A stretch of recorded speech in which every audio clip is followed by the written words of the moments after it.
সময় কাৰ কেতিয়া কি হয় কোনো ক'ব নোৱাৰে। সময়ে বহুত শিকায়, সময়ে বহুত কিবা কৈ যায়। কালিলৈকে আমাৰ দেউতা ভাল আছিল জানে, কিন্তু কালিৰ পৰা কি হৈ গ'ল, মানুহজন একেবাৰে অসুস্থ, যাৰ কাৰণে গাড়ী ভাড়া কৰিবলৈ আহিলোঁ বজাৰলৈকে, বাবু আৰু মই। আৰু এয়া গাড়ী এখন পালোঁ ভগৱানৰ কৃপাত। এতিয়া দেউতাক মানে হস্পিটেললৈ লৈ যোৱাহে কথা, বহুত বেছি অসুস্থ হৈ পৰিছে। বজাৰৰ পৰা ঘৰলৈ আহি দেখা পালোঁ ৰুমটো গোন্ধ একেবাৰে। মায়ে কৈ আছে গোন্ধ ওলাইছে, মোৰ মূৰটো ঘূৰাইছে, মোৰ 180 হৈছে আজি প্ৰেছাৰ। তো এতিয়া কি কৰিব, উপায়তো নাই। তো এতিয়া মই চাওঁ ৰ'ব কি হৈছে।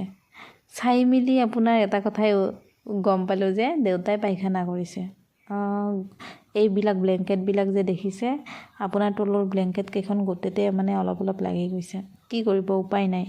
মানুহজনে একো গমেই নাপায়। আৰু চবতকৈ ডাঙৰ কথা, মানুহজনে কিবা বেলেগ বেলেগ কিবা কিবি বকি আছে, আকাশখন খহি পৰিল কিবা কিবি, একোৱে গম পোৱা নাই। তো দেউতাক এতিয়া চাফা কৰি দিওঁ ৰ'ব।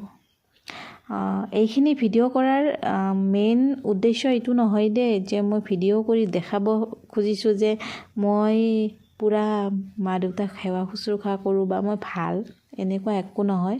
ভালৰ চাৰ্টিফিকেটখন আচলতে ভগৱানে দিব কি বুলি, ভালে না বেয়াই। সেই চাৰ্টিফিকেট পাবৰ কাৰণে মই কিন্তু এই ভিডিঅ'টো বনা নাই, মই বনাইছোঁ দেউতাক দেখাবৰ কাৰণে। দেউতাই আমাৰ মানে যেতিয়া দেহটোত বল পায় তেতিয়াই মোৰ লগত মাই থাকে, গতিকে সেই সূত্ৰে দেউতাও থাকে মোৰ লগত। তো দেউতাক মই বাৰে বাৰে কওঁ যে দেউতা তই ইয়াতে থাক, ঠাণ্ডাকেইটাৰ দিন ঘৰত নাযাবি অকলে অকলে। কিন্তু বল পালে কয় কি, মই পাৰিমতো, মই যাওঁ, মই কিবা হৈছোঁ নেকি, দুৰ্বল হৈছোঁ নেকি, সেনেকৈ কৈ গুচি আহে। তো এইখিনি মই দেখাবৰ কাৰণে সঞ্চয় কৰি ৰাখিম। আৰু কিছুমান ভিডিঅ' ক্লিপ ৰাখিলে ভালো দিয়কচোন। মানে কি, মানুহটো পৰিৱৰ্তনশীল, ময়ো মৰিম, চবেই মৰিব এদিন। কিন্তু সেই বস্তুখিনি যে ভিডিঅ'খিনি বা কিবা কিবি থাকিলে আৰু স্মৃতিবোৰ থাকিলে আৰু চাব পাৰি আৰু এয়া মই চাফা কৰি দিব ধৰিছোঁ। দেউতাই একো গমেই নাপায়। আমাক বহুত বেছি লাজ কৰে দেউতাই। লং পেণ্টটো আমি থকাৰ সময়ত মানে কি যদি পিন্ধিব লগা হয় নিপিন্ধে, যাচোন মই লং পেণ্ট পিন্ধোঁ এনেকৈ কয়। কিন্তু আজি চাফা কৰি দিব লগা হৈছে। এইখিনি সেৱা শুশ্ৰূষা কৰিব পাই বহুত বেছি আনন্দিত হৈছোঁ। কাৰণ কিয়, দেউতাৰ যেতিয়াই বেমাৰ হয় তেতিয়াই ভগৱানে মোকে পঠাই দিয়ে। মই নিজে নাহোঁ দিয়ক, ভগৱানে মোক পঠাই দিয়ে। কাৰণ সকলো সময়তে সকলোৱে আহিব নোৱাৰে, কিন্তু সেইখিনি সময়ত ভগৱানে মোক আহিব পৰা কৰি দিয়ে।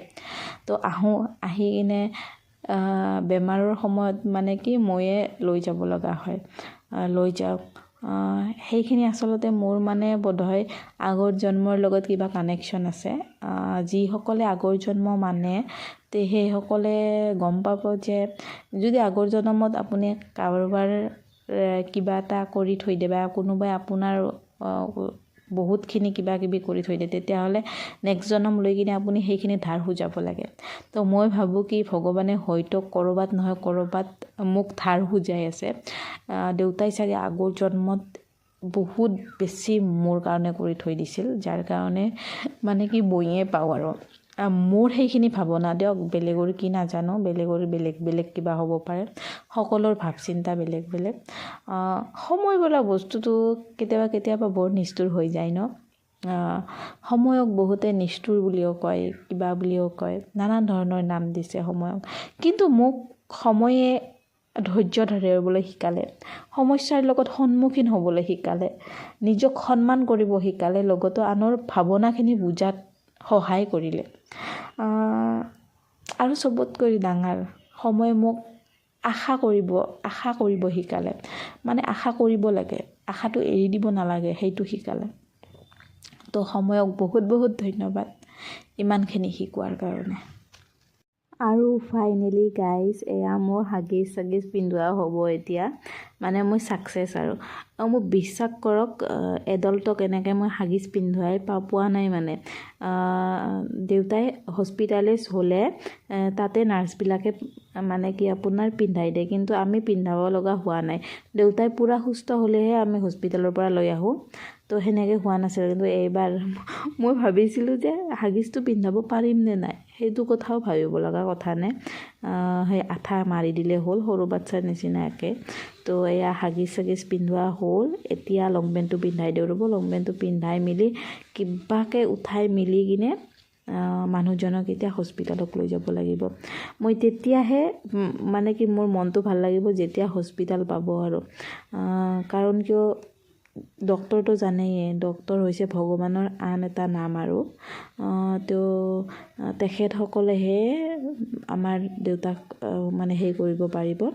তো বহুত আশা আছে আৰু মানে ডক্টৰৰ ওপৰত যে ভাল হ'ব সোনকালে, অতি সোনকালে ভাল হ'ব দেউতাই। আৰু আপোনালোকেও আশীৰ্বাদ কৰিব যাতে দেউতাই সোনকালে ভাল হৈ কিনে মানে কি আমাৰ লগত হাঁহি মাতি থাকিব পাৰে। দেউতাই লং পেণ্টটো পিন্ধি দিয়াৰ সময়ত মোক কৈছে, মোক এনেকৈ সাজি কাচি কিয় দি আছা কি বিয়া খাবা যাবি নেকি ক'ৰবাত? মই কৈছোঁ বিয়া খাবা যাম, ওলো তই সোনকালে। তাৰপিছত আৰু কৈছে কি আপোনাৰ এই মইতো যাব নোৱাৰিম খোজকাঢ়ি। মই কৈছোঁ নহয় গাড়ী আনিছোঁ নহয়, গাড়ী দি যাম ব'ল বিয়া খাবা। পাৰা যদি মোক হস্পিটেলত লৈ নাযায় কিয়, মোক বিয়া খাবা নাযাওঁ দে, হস্পিটেলত লৈ যাবি মোক ভাল হ'ব লাগিব না। মই কৈছোঁ ভাল হ'ব নালাগে, তই বিয়াই খাবা যাব লাগিব। মই এনেকৈ কৈছোঁ। তো ঠাণ্ডাত ঘূৰবা কোনে কয়? এই ঠাণ্ডাটোৰ কাৰণে বেয়া। তোক ঠাণ্ডাত লগাব হাক দিওঁ আৰু তই বাৰে বাৰে ঠাণ্ডা লগা। তাৰপিছত কৈছে এইবাৰৰ পৰা নলগাওঁ দে, এইবাৰ মোক হস্পিটেলত লৈ যা। কি হ'ব বেচেৰাটো। আৰু এইফালে মায়ে দেউতাৰ কাৰণে কাপোৰ পেকিং কৰিব ধৰিছে। দেউতাই যেতিয়া ভাল পাব ৰিলিজ দিলে লাগিব নহয় জেকেট, সেইকাৰণে জেকেটটো ভৰাই লৈছে। আৰু এইফালে দেউতাই এয়া আমি গাড়ীত উঠিলোঁ। আৰু এইফালে বাবুকো লৈ লৈছোঁ। বাবুৰো বেমাৰ একেবাৰে অৱস্থা নাই বেচেৰাৰ, তথাপিতো লৈ আহিব লগা হ'ল, ঘৰত কোনো নাই যে। আৰু এয়া আমাৰ সৰ্থেবাৰী বজাৰখন কেতিয়া পাম হস্পিটেল, কেতিয়া পাম সেনেকুৱা লাগিছে। আৰু ফাইনেলি গাইজ হস্পিটেল পালোঁ দিয়ক। এইখন সাৰথি হস্পিটেল হয় নলবাৰীৰ। আহি পালোঁ। এতিয়া আমি ভিতৰলৈ যাওঁ ৰ'ব।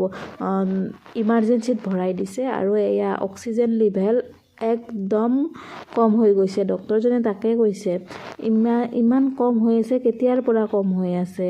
বহুখিনিয়ে কম হৈছে চোন, আজি যদি নানিলে হয় প্ৰব্লেম হ'লে হয়। আৰু এয়া দেখিছেনে কেনেকৈ অক্সিজেন দি কিনে ICUত ভৰাই ল'লে।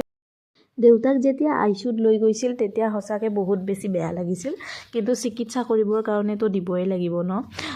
আৰু এইফালে মা আৰু বাবুক আমাৰ নলবাৰীত এজন দাদা আছে, দাদাজনৰ হাতত গতাই কিনে মই গুচি আহিলোঁ। আৰু এতিয়া মানে মই বৰপেটা ৰোডত অহাৰ মেইন কাৰণটো হৈছে আপোনাৰ এখন কাগজ, ESIৰ এখন কাগজ আছে, কাগজখন নিব লাগে।